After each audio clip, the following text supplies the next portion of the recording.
তো চলে এসেছি আজকে নতুন একটা রেসিপি নিয়ে। তো আজকে আমি করব টমেটো চাটনি। তো তার জন্য নিয়ে নিয়েছি 500-র মতো টমেটো, নিয়েছি দুধ, কনডেন্স মিল্ক, নিয়েছি হলো খেজুর, নিয়েছি কিশমিশ। তো এই দিয়ে আজকে করব আমি টমেটো চাটনি। তো তোমরা দেখতে থাকো, আমার সঙ্গে থেকো। তেল গরম হয়ে গেছে, ফোড়নে দিয়ে দিচ্ছি শুকনো লঙ্কা আর দিয়ে দিচ্ছি 5 ফোড়ন।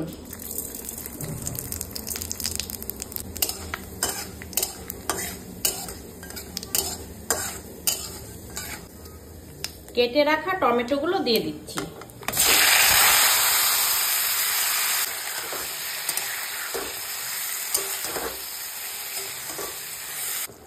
স্বাদ অনুসারে দিয়ে দিচ্ছি লবণ আর দিয়ে দিচ্ছি একটু হলুদ। এটাকে এখন ভালো করে নেড়ে চেড়ে দেব, তারপরে অন্তত আরো 10 মিনিট সেদ্ধ করে নেব।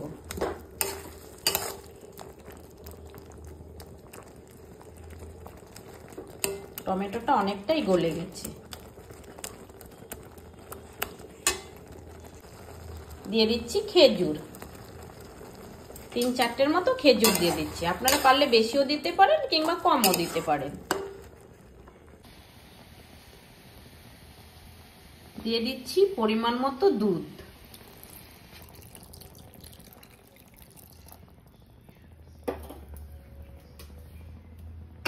আমি দুধ দিয়ে টমেটোর চাটনি খুব ভালো খাই, ওর জন্য যখনই করি একটু দুধ দিয়ে টমেটো চাটনি করার চেষ্টা করি। এখন আর একটু 10 মিনিট ফুটবে। আর দিয়ে দিচ্ছি একটু চিনি।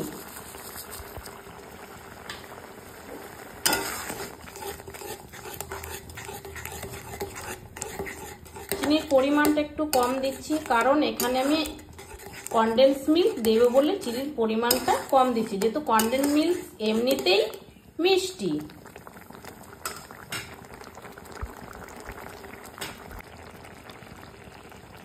দিয়ে দিচ্ছি কনডেন্স মিল্ক। আমি যে দুধটা দিয়েছি সেই দুধটা কিন্তু আগের থেকেই ফোটানো ছিল, তো কাঁচা দুধ দিয়ে কিন্তু করবে না।